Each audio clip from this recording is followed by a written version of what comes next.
Nous en sommes maintenant à la période de questions et de réponses orales. Je cède la parole au chef de l'opposition officielle. Monsieur le Président, nous avons encore assisté hier à un festival d'improvisation caquiste. À l'opposition, la CAQ a promis un chèque de près de 1,5 milliard aux clients d'Hydro-Québec. Et à son arrivée au pouvoir, le premier ministre change d'avis. En fait, il dit que ça n'a même pas été un engagement. En février, le premier ministre promet maintenant de baisser les tarifs de 1,1 %. Et hier, il change encore une fois son fusil d'épaule. Son nouvel engagement, c'est de ne pas augmenter les tarifs plus que l'inflation. Dans les couloirs, Monsieur le Président, le premier ministre véhicule aussi une autre version.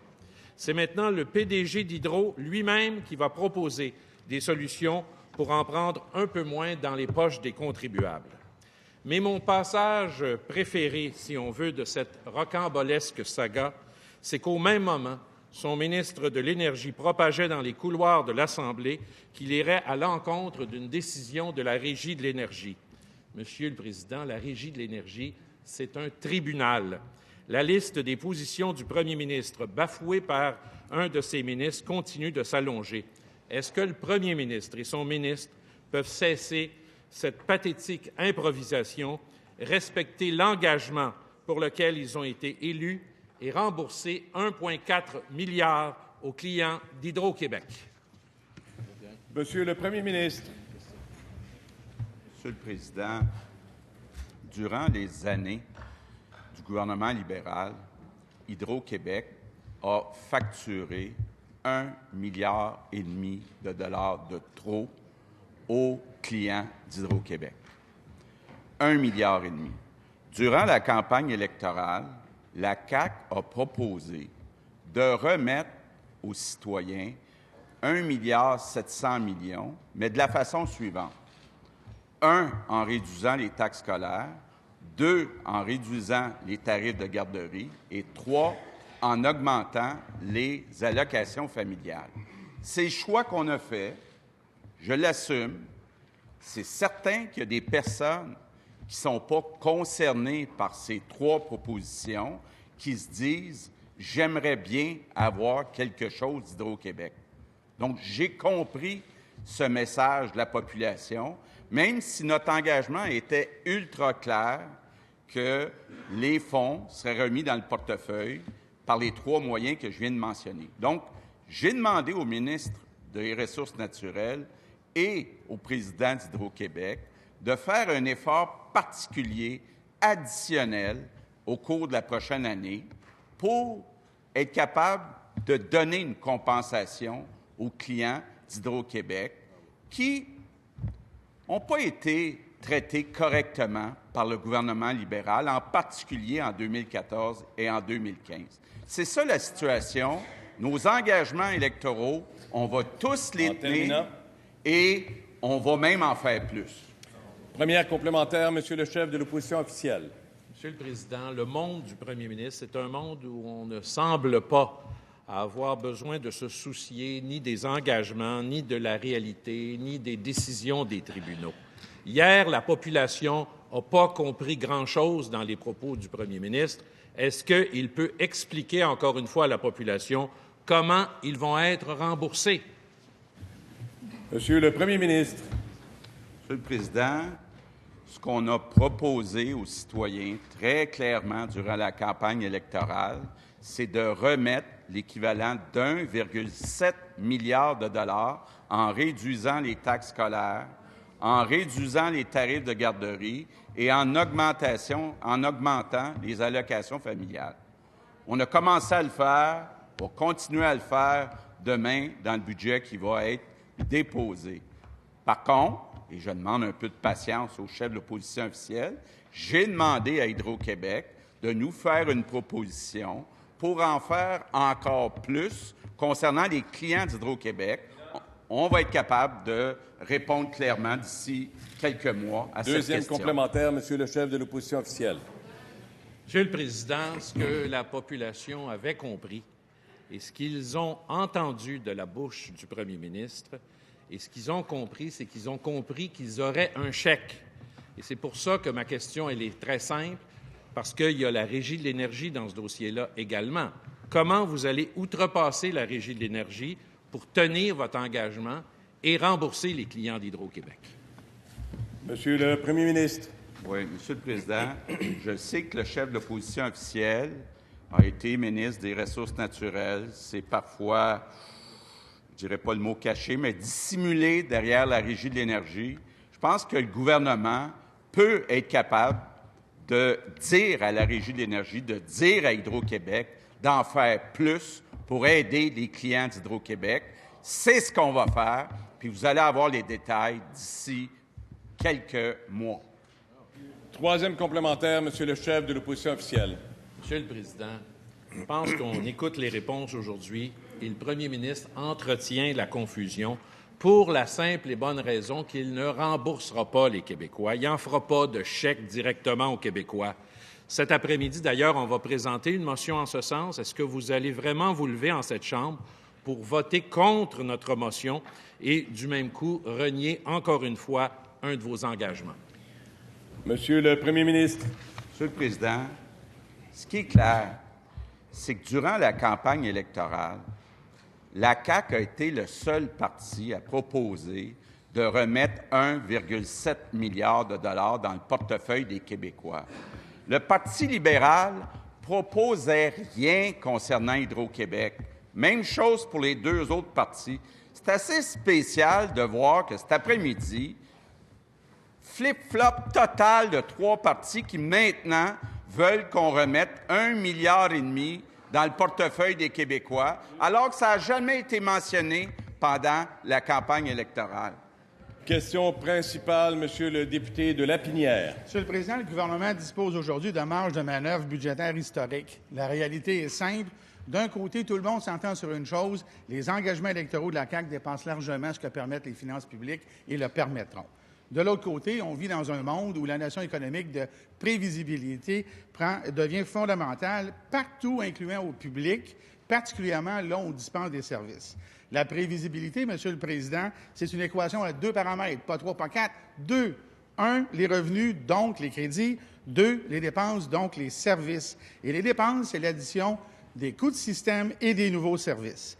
Est-ce que le président du Conseil du Trésor peut s'engager aujourd'hui à ce que les crédits qu'il déposera demain identifieront et garantiront la couverture minimale des coûts de système? Monsieur le président du Conseil du Trésor.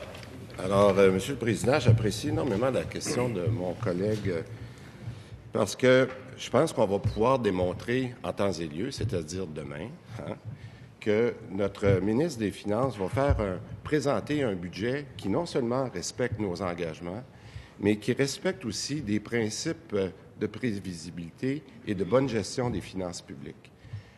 Il serait prématuré pour moi de prendre d'autres engagements de ce que nous allons dire demain, mais je vous prierai de bien écouter demain et de vous assurer que tous les engagements que nous avons pris seront même peut-être un peu dépassés, ce qui serait à la grande surprise non seulement de tous les citoyens, mais de mes collègues en face ici. Alors, je vous demanderai d'être patient. Je sais que des fois, c'est difficile pour l'autre côté, mais aujourd'hui, on a travaillé énormément à déposer un budget qui va être extraordinaire. Puis je vous demanderai d'être patient jusqu'à demain. Merci. Première complémentaire, Monsieur les députés de Lapinière. Pas de réponse et on ne les croit pas. Pourquoi? Parce que le premier ministre lui-même, hier, a avoué que si on avait acquiescé à ses demandes répétées de rembourser les trop perçus d'Hydro-Québec d'un coup, il aurait fallu couper dans les services, en santé, en éducation, partout. Il l'a avoué, mais il ne l'avait pas dit quand il était dans l'opposition.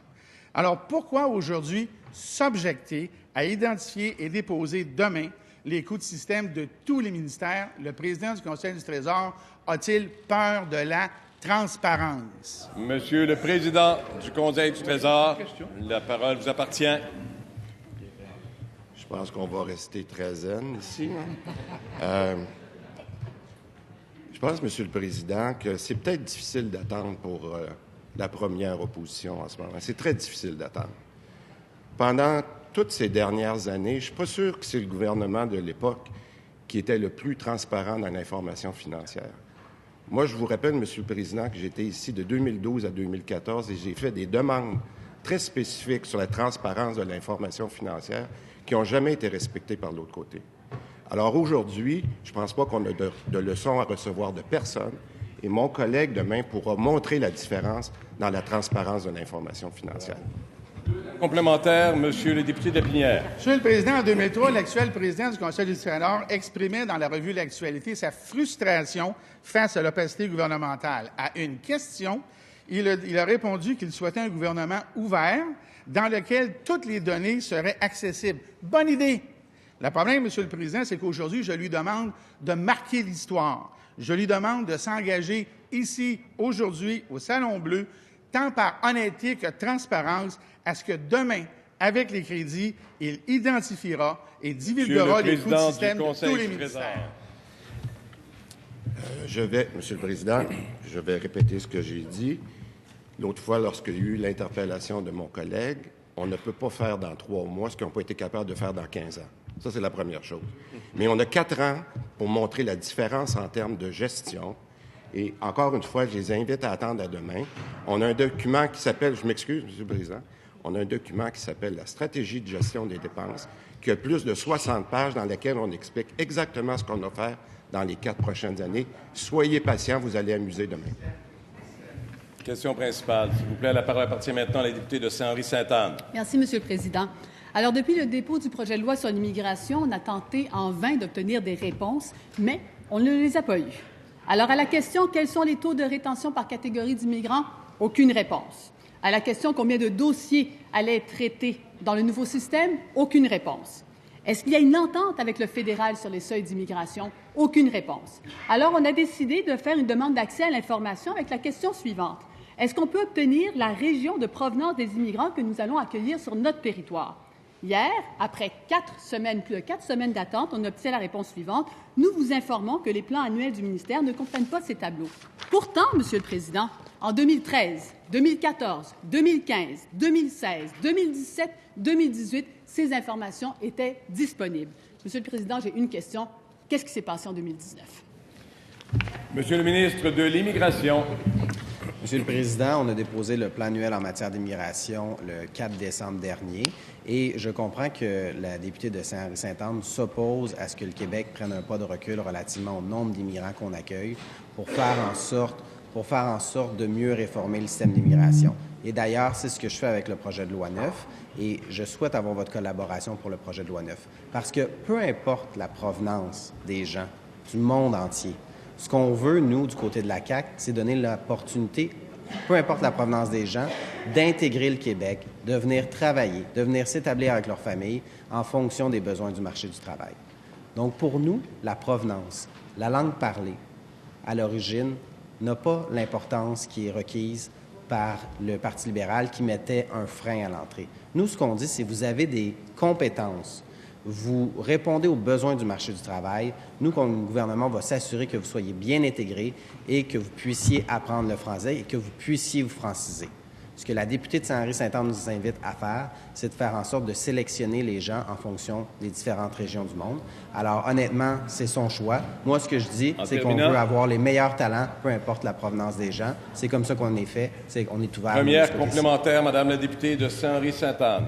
Non, Monsieur le Président, ce que j'invite le ministre de l'Immigration à faire, ça fait preuve de transparence et de donner des informations qui sont données par les gouvernements précédents. Mais avec les réponses qu'on obtient, on est mieux de reformuler les questions. Ma question, c'était que s'est-il passé en 2019? En 2019, la CAQ a déposé un projet qui était improvisé, mal ficelé, avec beaucoup de questions auxquelles on refuse de répondre.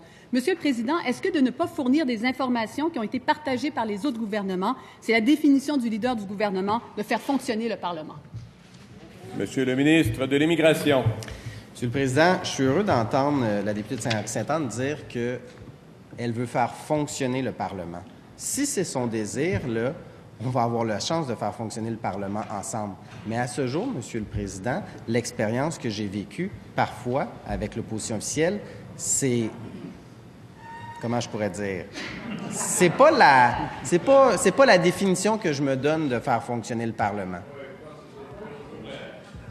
Monsieur le Président, L'important, lorsqu'on est au Parlement, c'est qu'on puisse débattre de façon sérieuse et de façon sereine des différents projets de loi qui sont déposés, mais c'est surtout d'amener les changements qui sont requis pour améliorer le système d'immigration. Et dans le cadre du projet de loi 9, c'est ce que je fais. J'espère avoir votre collaboration pour faire fonctionner le Parlement. Deuxième complémentaire, Madame la députée de Saint-Henri-Sainte-Anne. Monsieur le Président, encore pour faire fonctionner le Parlement, on a besoin d'obtenir des réponses à des questions. On n'obtient aucune réponse. Monsieur le Président, dans le site transparent sur l'agenda du ministre, on remarque que le ministre de l'Immigration fait plusieurs allocutions. On n'est pas surpris. Mais aucune rencontre avec des experts, des scientifiques, alors qu'ils souhaitent pousser un projet, encore une fois, qui est mal maîtrisé. Est-ce que le ministre peut nous confirmer qu'il a eu au moins des rencontres avec des experts du domaine dans les derniers mois? Et s'il y en a eu, quand est-ce qu'elles étaient et avec qui elles étaient, ces rencontres? Monsieur le ministre de l'Immigration. Monsieur le Président, je sais que la députée de Saint-Henri-Sainte-Anne s'intéresse beaucoup à ce que je fais. Et d'ailleurs, on a entendu des gens en commission parlementaire pour qu'ils puissent commenter le projet de loi 9. Et vous savez, parmi les groupes qu'on a reçus en commission parlementaire, 20 des 22 groupes provenaient de la liste du Parti libéral du Québec. Donc, j'ai entendu ces groupes-là. Et surtout, on va débuter éventuellement, j'espère, l'étude détaillée du projet de loi, dépendamment de la rapidité avec laquelle la députée de Saint-Henri-Sainte-Anne va vouloir étudier en étude détaillée, parce que là, on est à la veille d'adopter le principe, dépendamment de la rapidité. Parce que c'est ça la question, Monsieur le Président. Si on veut faire fonctionner le Parlement, il faut pouvoir adopter les projets de loi, il faut pouvoir aller en étude détaillée. Alors, tout dépendamment du temps que la députée de Saint-Henri-Sainte-Anne va prendre au niveau d'adoption de principe, nous pourrons étudier de façon plus approfondie le projet de loi 9. Question principale, Madame la chef du troisième groupe d'opposition. Merci, Monsieur le Président. Hier, je demandais au premier ministre de répondre oui ou non aux 3 revendications des jeunes Québécois concernant la lutte au changement climatique. 3 fois non. C'est pas la première fois que le premier ministre dit non, d'ailleurs, parce que depuis qu'il est élu, ça fait plusieurs fois, plusieurs propositions que je mets sur la table en disant voilà des propositions. Voilà comment nous voulons collaborer avec vous pour lutter contre les changements climatiques. J'ai fait des propositions sur une question de loi cadre, de doubler les investissements en transport collectif, d'en réduire d'ailleurs les tarifs de moitié, de doubler le budget du ministère de l'Environnement, réformer le Code de la construction pour permettre le bois d'œuvre, et j'en passe. Et hier, le premier ministre m'a demandé si on avait un plan. Bien, c'est bien qu'on en a un plan, on n'arrête pas d'en parler de ce plan-là. D'ailleurs, un plan salué par l'ensemble de la société civile. Je vais le déposer aujourd'hui, ce plan-là. Bref, ce n'est pas les propositions qui manquent. Depuis le début, malheureusement, il apparaît que la volonté politique manque. Monsieur le Président, j'aimerais vraiment savoir ce que le premier ministre priorise. Est-ce que c'est effectivement une opération de relations publiques ou c'est un réel engagement à lutter contre les changements climatiques?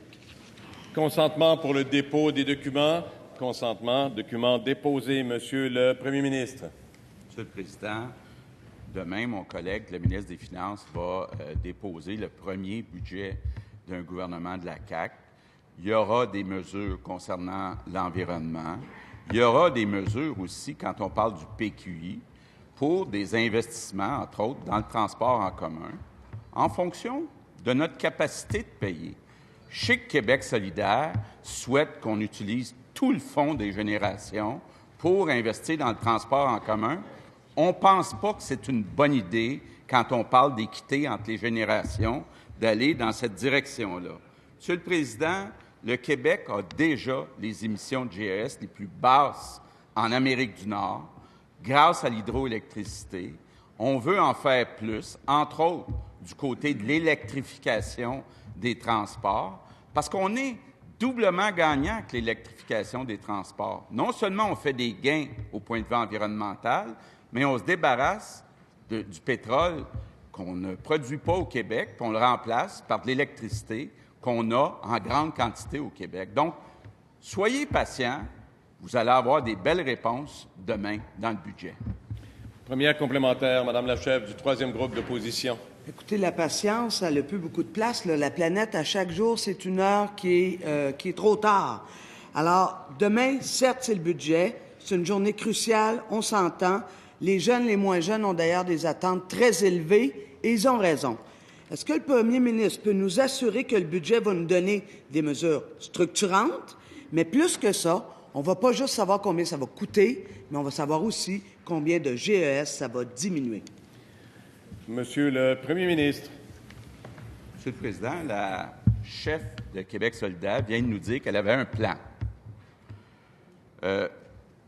J'aurais le goût de lui demander quelle est la diminution de GES qui est prévue dans son plan d'ici 2020. J'aimerais qu'elle nous dise, étant donné qu'elle suppose qu'elle a un plan, dans son plan, combien y a-t-il de diminution de GES? Est-ce qu'elle peut répondre juste à cette question-là? Madame la chef de Non, la c'est troisième pas groupe moi là, qui d'opposition. est au gouvernement. On s'entend, hein? S'il vous plaît. Alors, vous le lirez, monsieur. S'il vous plaît. Vous le lirez parce que ça fait quand même longtemps que je vous l'offre, ce plan-là. Hier, vous ne saviez pas que les universités investissaient en hydrocarbures.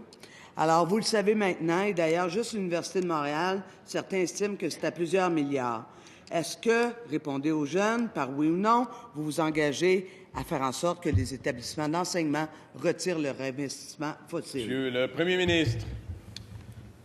Monsieur le Président, d'abord, je salue l'Université Laval, qui a un engagement extraordinaire de désinvestir complètement dans les énergies fossiles.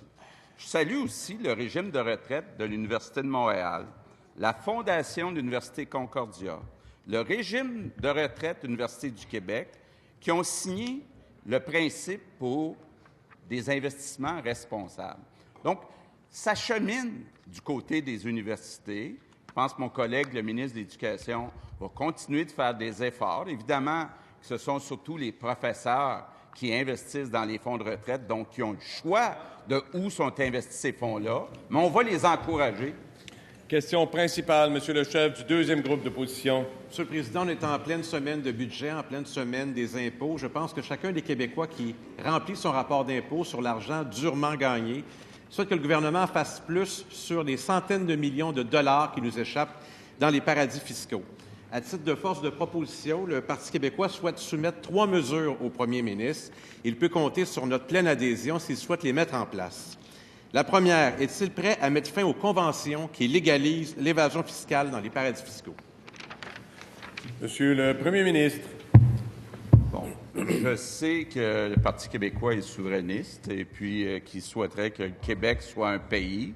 Le chef de la deuxième ou troisième, là, dépendamment des jours, sait très bien aussi qu'il doit y avoir des ententes avec le gouvernement fédéral pour les conventions qui sont signées avec d'autres pays. Le ministre des Finances est très sensible à l'évasion fiscale. Il y a des gestes qu'on va poser, entre autres, pour collecter la taxe de vente pour ceux qui vendent des produits aux Québécois, mais qui viennent de l'extérieur du Québec. Donc, à l'intérieur des possibilités qu'on a, le gouvernement du Québec, on va continuer de faire des efforts pour lutter contre l'évasion fiscale. Puis on va continuer d'en discuter avec le gouvernement fédéral. Il y a une ouverture de ce côté-là, donc on va continuer d'y travailler. Première complémentaire, Monsieur le chef du deuxième groupe d'opposition. Monsieur le Président, on veut plus qu'il soit sensible ou ouvert. On veut qu'il agisse. Et je n'ai pas entendu ça de façon claire de la part du premier ministre. Deuxième proposition, les grandes multinationales utilisent parfois des manœuvres comptables pour déplacer des profits à l'étranger afin d'éviter de payer de l'impôt au Québec. Est-ce que le premier ministre accepte d'instaurer une taxe sur les profits détournés pour récupérer ces millions qui nous échappent? Monsieur le Premier ministre. Oui. Monsieur le Président, encore là, on sait très bien qu'une partie des impôts corporatifs dépendent des ententes qui sont signées avec les autres pays. Ces ententes-là sont discutées, négociées, signées par le gouvernement fédéral. Donc, à l'intérieur des compétences qu'on a, on veut essayer d'éviter ces façons de ne pas déclarer tous ces revenus par les entreprises québécoises. Le ministre des Finances est en place depuis quelques mois. C'est un domaine dans lequel il veut travailler. Deuxième complémentaire, Monsieur le chef du deuxième groupe d'opposition. Monsieur le Président, le premier ministre fait la démonstration qu'en étant une province dans le régime fédéral, il n'a pas la capacité d'agir dans le sens des demandes des Québécois. Il vient d'en faire 2 fois la démonstration. Troisième proposition qu'on lui fait, est-ce que le premier ministre peut demander avec moi à la Caisse de dépôt de sortir graduellement les milliards qu'elle détient dans les paradis fiscaux? Ça, il peut faire ça dans le régime d'une province. Monsieur le ministre des Finances. Au niveau de l'évasion fiscale, il faut travailler à l'international et il y a un plan qui est en place au gouvernement du Québec, qui a été amorcé par le gouvernement précédent. Le gouvernement pose des gestes, Monsieur le Président, et nous en ajoutons. Et bien sûr, ce qu'on veut, c'est que l'assiette fiscale soit le plus élargie possible pour moins taxer les citoyens. Puis ça, c'est important. Quant à la Caisse de dépôt, ce problème a déjà été souligné à la Caisse de dépôt et la Caisse de dépôt est une entité qui est indépendante dans ses choix des investissements. Nous leur avons souligné l'importance de ce problème et c'est à eux de prendre les bonnes décisions. Question principale. Madame la députée de Fabre. Monsieur le Président, aujourd'hui encore, je suis à la recherche de la vérité. Aujourd'hui encore, je me retrouve devant plusieurs contradictions.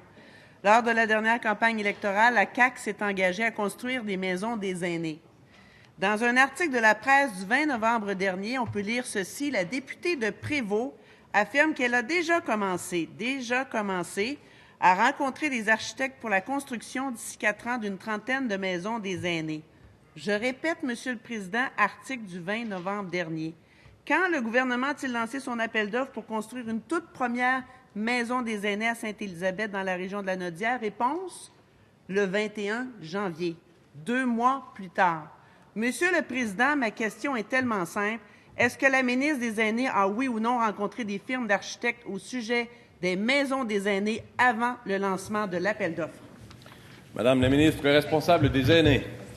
Alors, on a un magnifique programme concernant les maisons des aînés qui sera déployé très prochainement parce que les maisons des aînés, c'est pas de la brique, c'est pas du bois, c'est un concept, c'est une philosophie à l'intérieur, c'est des soins que nous allons donner différemment. Alors, tout le monde est enjoué par rapport à avoir une maison des aînés sur son territoire. Aucune maison des aînés ne sera officiellement annoncée tant et aussi longtemps que le premier ministre du Québec n'aura pas fait l'annonce officielle avec le concept, avec la philosophie. Et nous avons d'ailleurs, Monsieur le Président, demandé une évaluation populationnelle, à savoir où nous étions en mesure de mettre les maisons des aînés pour combler les 2600 places que nous devons faire d'ici 2021. Première complémentaire, Madame la députée de Fabre. Monsieur le Président, la ministre est tellement enjouée qu'elle a rencontré avant des architectes avant l'appel d'offres. C'est ce que j'entends. Nous avons fait une demande d'accès à l'information pour savoir qui la ministre avait rencontré pour ces maisons des aînés, alors que l'appel d'offres pour les services professionnels en architecture n'avait pas encore été lancé. Nous avons eu la réponse. Nous regrettons de vous informer que nos recherches n'ont permis de repérer aucun document répondant à votre demande d'accès. Monsieur le Président, pourquoi la ministre a affirmé Madame et justifié à la presse qu'elle a rencontré des architectes? Monsieur le Président, ce n'est pas une question d'architecte, ce n'est pas une question de constructeur. De toute façon, à toutes les fois que je rencontre des gens concernant les maisons des aînés, je m'assure que le sous-ministre aux infrastructures soit présent, parce que c'est lui qui doit s'occuper de tout ce qui concerne la construction des maisons des aînés. Moi, je me préoccupe de ce qu'il y aura à l'intérieur des maisons des aînés concernant les soins, concernant les dimensions, concernant une approche nouvelle que jamais le gouvernement qui était en place auparavant n'a daigné faire. On faisait des CHSLD d'un point de vue hospitalier et maintenant nous allons faire des maisons où tout ce qui ressemble à un hôpital Deuxième sera complémentaire camouflé. en demandant votre attention, s'il vous plaît. On reste attentif aux questions et aux réponses. Madame la députée de Fabre. Écoutez, je suis tellement perplexe, là, j'essaie de me remettre un peu des réponses de la ministre. Il y a une chose qui est dite de son côté, il y a d'autres choses qu'on apprend. D'accord, on ne parlera pas d'architecte. On a fouillé plus loin, on était voir à l'agenda transparent de la ministre. Effectivement, avant le 20 novembre, il n'y a pas eu de rencontre concernant la maison des aînés. Monsieur le Président, qui dit vrai? On ne parlera pas d'architecte, mais on parlera de rencontre. C'est ce qu'elle a affirmé à la presse canadienne le 20 novembre. Alors donc, est-ce que la ministre des Aînés peut déposer la liste des personnes qu'elle a rencontrées? Le responsable des aînés. Il y a une personne que j'ai rencontrée, Monsieur le Président, qui s'appelle Philippe Voyer. Philippe Voyer, c'est un professeur à l'Université Laval, c'est un infirmier, et c'est une personne qui qui est la personne... Non, c'est pas un architecte, c'est un infirmier. Et cette personne-là possède les capacités de nous dire comment on peut construire nos maisons des aînés, non pas dans le sens de la construction comme telle, parce que vous savez bien, Monsieur le Président, qu'à Montréal, on ne peut pas faire une même construction qu'à Sainte-Élisabeth, qui requiert 42 places, comparativement à Montréal pour 200 places. Mais c'est la philosophie que nous allons mettre à l'intérieur de ces maisons, parce que maintenant, il y a plus de 80 qui vivent en CHSLD qui sont atteintes de maladies cognitives. Question principale à Madame la députée de Tachereau. Il y a des centaines de résidents de l'île d'Orléans qui sont dans un état d'exaspération avancé par rapport au ministère de la Culture. Et là, je précise, c'est des résidents qui ont choisi l'île pour son caractère patrimonial et qui tiennent très, très fort, comme nous tous, à ce patrimoine-là. Sauf que là, depuis des années, ils sont pognés dans une situation absurde chaque fois qu'ils veulent changer une poignée de porte sur leur maison.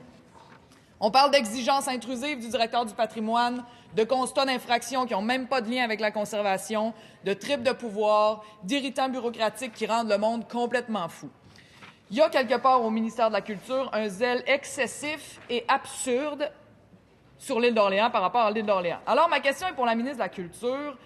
Qu'en sera-t-il de ce zèle-là quand son collègue des Transports va vouloir faire passer un troisième lien, une autoroute à 4 voies, sur cette superbe et unique île patrimoniale?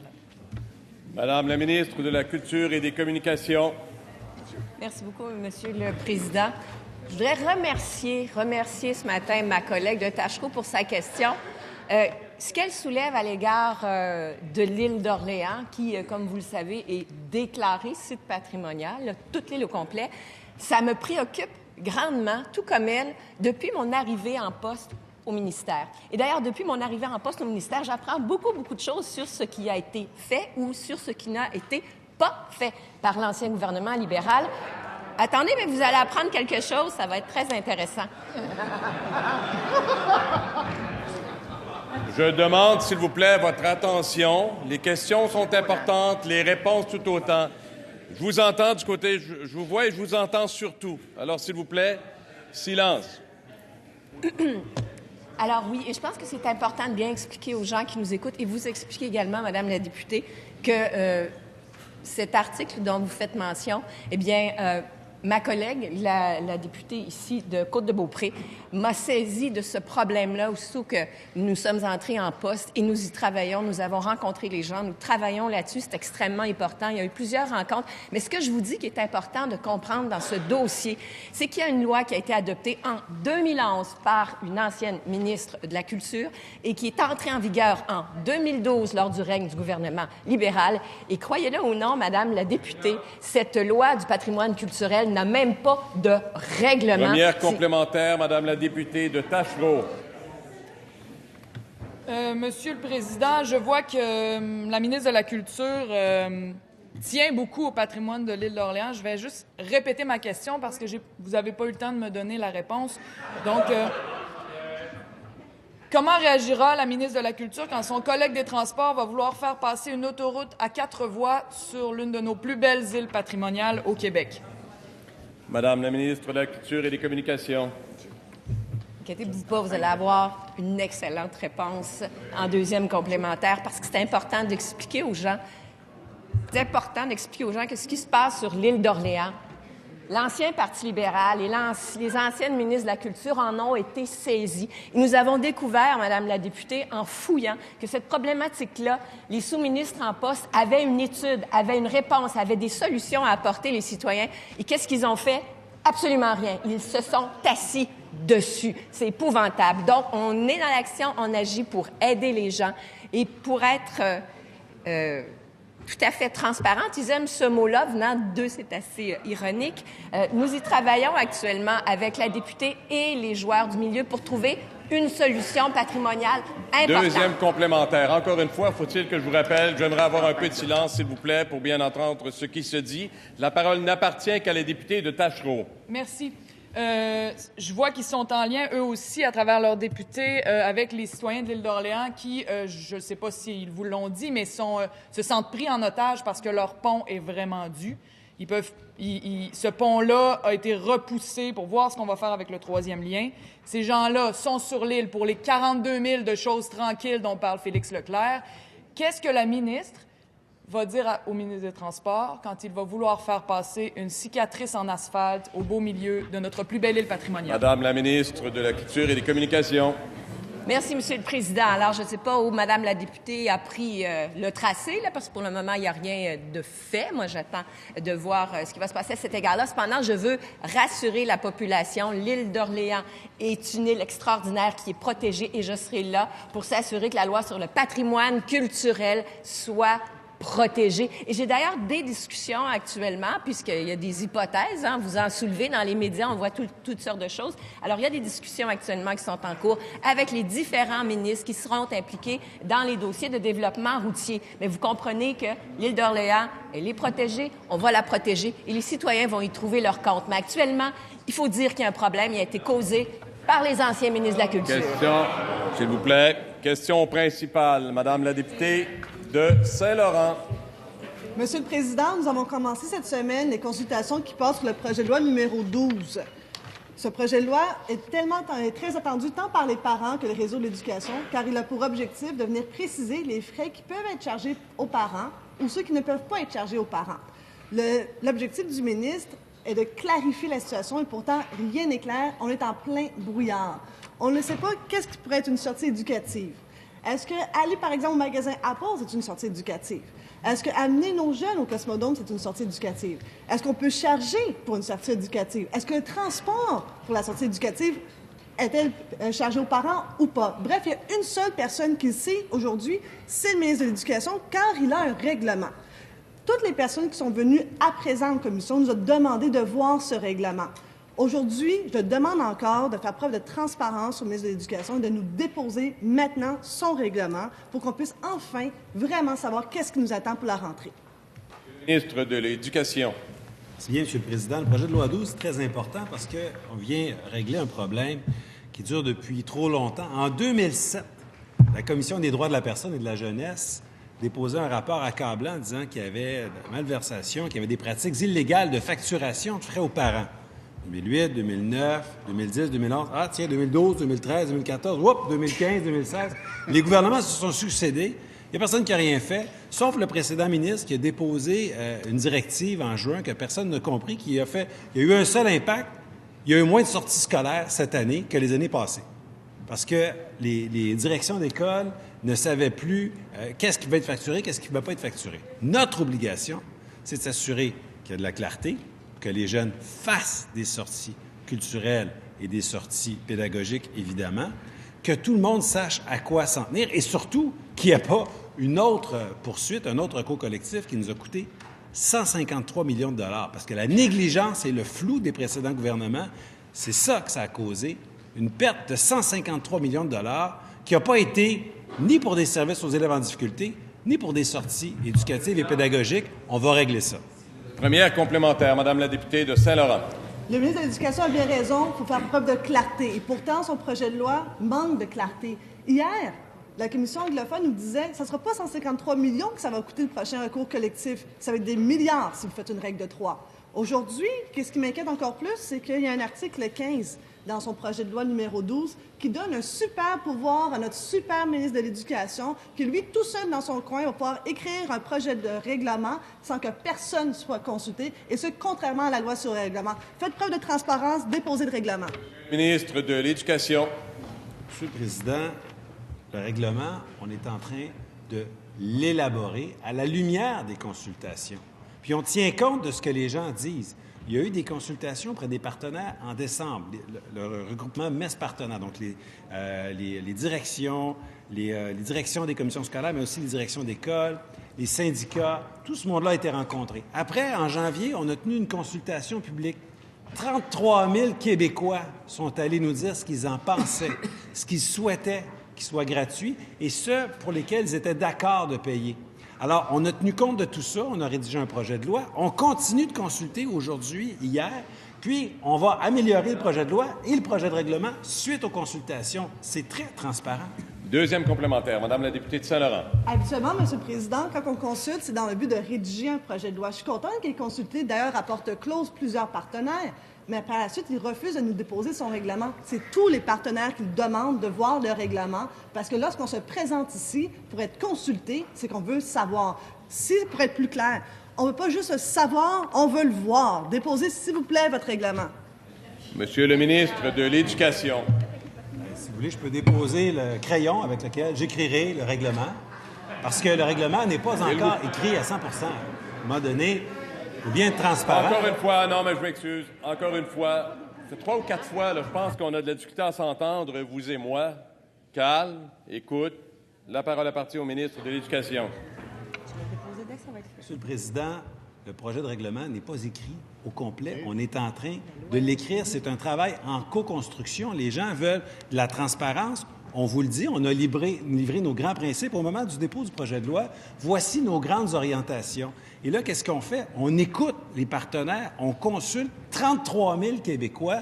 Et lors des consultations particulières, il y a des gens qui nous disent « ça devrait être dans le projet de règlement, vous devriez le mettre. Ça, vous ne devriez pas le mettre. » Et qu'est-ce qu'on fait? On prend des notes. Quand on aura davantage d'informations, on sera transparent, on la diffusera et on continuera à dialoguer parce qu'on a le devoir, c'est celui d'adopter des règles claires pour septembre prochain. Question principale.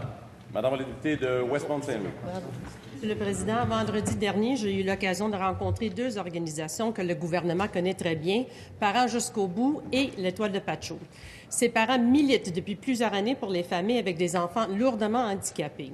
Le 6 septembre, le chef de la CAQ, aujourd'hui premier ministre, leur a dit, et je le cite, « Si les Québécois nous font confiance le 1er octobre prochain, on va être là pour vous. » Leur engagement était clair, 22 millions de dollars par année de plus dès cette année pour le programme d'aide financière pour les parents d'enfants lourdement handicapés mineurs. Leur cadre financier aussi était très clair. Monsieur le Président, à quelques heures du budget, est-ce que le ministre de la Famille peut les rassurer? Est-ce qu'il a vraiment à cœur les intérêts des familles avec des enfants lourdement handicapés? Monsieur le ministre de la Famille. Merci, Monsieur le Président. Je peux assurément vous rassurer.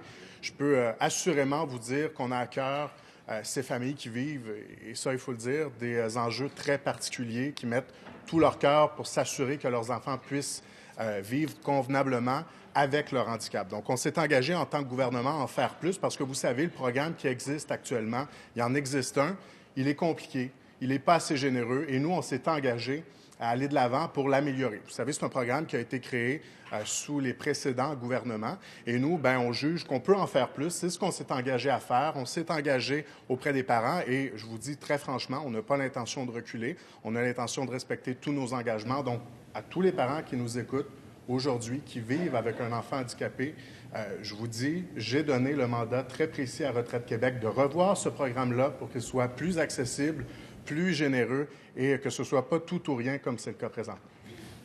Première complémentaire, Madame la députée de Westmont-Saint-Louis. Merci, Monsieur le Président. J'entends toujours pas de confirmation. Lorsqu'il a pris son engagement, le premier ministre était entouré des candidats de Prévost, Saguenay, Lévis, Taillon et Soulanges. Selon lui, c'était la meilleure équipe pour soutenir les 36 000 familles d'enfants handicapés. C'est maintenant le temps de tenir parole. Votre gouvernement a pris des engagements très clairs face aux familles qui vivent avec des enfants handicapés, qu'ils sont mineurs ou majeurs. Monsieur le Président, est-ce que le gouvernement va tenir parole et confirmer que l'argent, concrètement, serait au rendez-vous? Monsieur le ministre de la Famille. Monsieur le Président, évidemment, on ne fera pas le budget avant le budget. J'invite ma collègue à être patiente. Comme le président du Conseil du Trésor l'a mentionné tantôt, il y aura un budget qui sera présenté demain. Ce que je peux vous dire, c'est qu'on a l'intention de respecter nos engagements. C'est plus qu'une intention, on va respecter nos engagements. Le programme qui existe actuellement ne fonctionne pas. Il y a des parents qui reçoivent très peu, il y a des parents qui reçoivent beaucoup. Entre les deux, il n'y a rien. Donc, nous, on veut que les enfants qui se trouvent entre les deux puissent recevoir un soutien qui est convenable, que leurs parents puissent avoir accès à des fonds. On s'est engagé à le faire. Je le répète, on va le faire. J'ai donné expressément le mandat à Retraite Québec de revoir ce programme-là. Ce sera fait, ce sera plus accessible, plus généreux. Deuxième complémentaire, Madame la députée de Westmont-Saint-Louis. Monsieur le Président, j'entends toujours pas, oui, 22 millions de dollars. Ces 2 organismes ne sont pas les seuls à être inquiets. Parents pour toujours, qui représentent les parents qui prennent soin de leurs enfants handicapés d'âge majeur, sont, eux, déçus et même frustrés. Lors d'une rencontre avec le ministre de la Famille le 8 mars dernier, le ministre leur a clairement dit qu'il n'y aura rien dans le budget. C'était une priorité, c'était une urgence. Pourquoi le ministre de la Famille et son gouvernement ont déjà renié leurs paroles? Et je dépose la lettre qui a été publiée.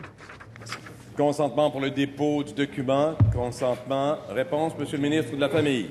Monsieur le Président, je peux répéter qu'il y aura un budget demain. Je pense qu'on est tous conscients qu'il y aura un budget demain, donc j'invite ma collègue à être patiente. L'autre chose que je veux mentionner, il faut bien comprendre, il faut faire la distinction. Deux choses. Les enfants mineurs, donc évidemment les enfants sont mineurs, il faut aider les parents à ce niveau-là. Donc, il y a une première chose. La deuxième partie, c'est d'aider ces enfants-là qui deviennent majeurs. Donc, c'est important de faire la distinction dans tout ça. Moi, je vous dis, j'ai donné le mandat très précis à Retraite Québec de revoir le programme qui s'adresse aux enfants. On a l'intention de tenir tous nos Cela met fin à la période de questions et de réponses orales. Merci à tous.